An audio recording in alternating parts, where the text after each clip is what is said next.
Bear Grylls, and I'm going to show you what it takes to get out alive from some of the most dangerous places on Earth. I've got to make it through a week of challenges in the sort of places where you wouldn't last a day without the right survival skills. I'm in South Dakota, home to 3 of the most incredible wilderness areas in the US. Just back up.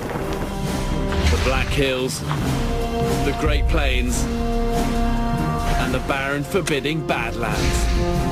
This has to be one of the most precarious ridges I've ever gone down. This is a place where the weather, That is very, very close. the wildlife, Get into cover. Do not want to mess with them. and the terrain can all be killers.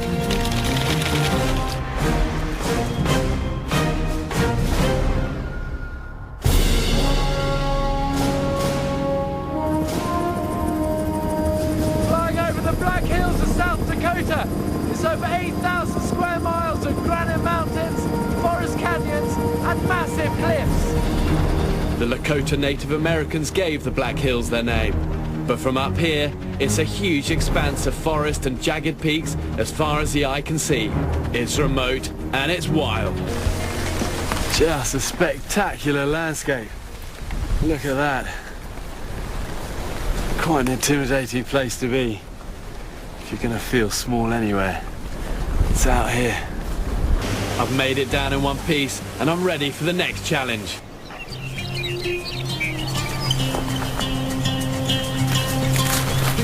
I'm nearly out of the Black Hills now and looking for somewhere to make camp for the night. It's definitely actually much cooler in here. And it might not be much, but for tonight it's home. And I think so much of survival actually is about the mental battle, taking control of your situation. And this definitely gives a little sense of, sense of security.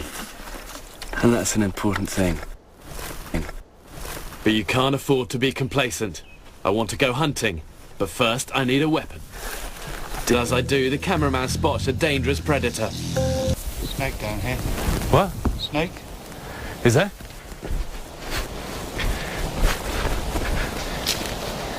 Okay. It's a rattlesnake, and it's a big one. And that's his rattle going. It will make a great meal, but it's a dangerous target. Okay.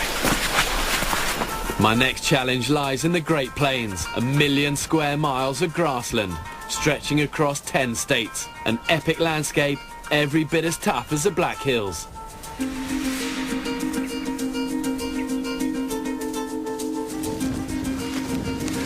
It's just deceptive how huge this whole area is. And it's just mile after mile of these rolling hills. It kind of feels like you're, adrift just in a sea of grass. Armed, but many were nomadic, following their richest food source. Man, those bison are coming straight this way. Okay, get into cover.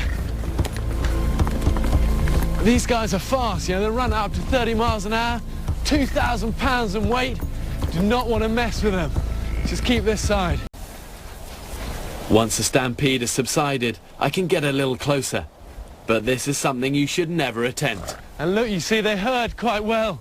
They will move away from us. Bison are unpredictable. Even if they appear indifferent, they can turn on you in a second. My next challenge takes me off the plains and into the Badlands.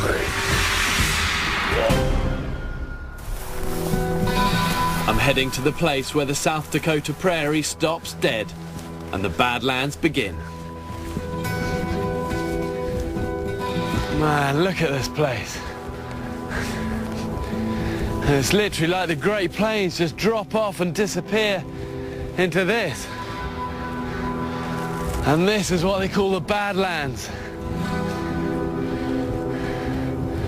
I know one person described this as an image of hell once the fires have burned out. And you see what he means. to get down is following these ridges. As I head down into the Badlands, I'm heading back in time. Each different coloured layer represents tiny grains of sand and clay, laid down over 75 million years. It's literally like sitting on top of a cake that is crumbling. Look, this is what I mean. Much of this isn't really rock at all. It's fossilised soil, and it's changing every day as wind and water erosion bite into it. The Black Hills were stunning, the vast prairie awe-inspiring, but the Badlands showed just how tough it is to survive out here. It's the end of my adventure, and I've experienced 3 of the wildest places to survive in, right in the heart of the USA.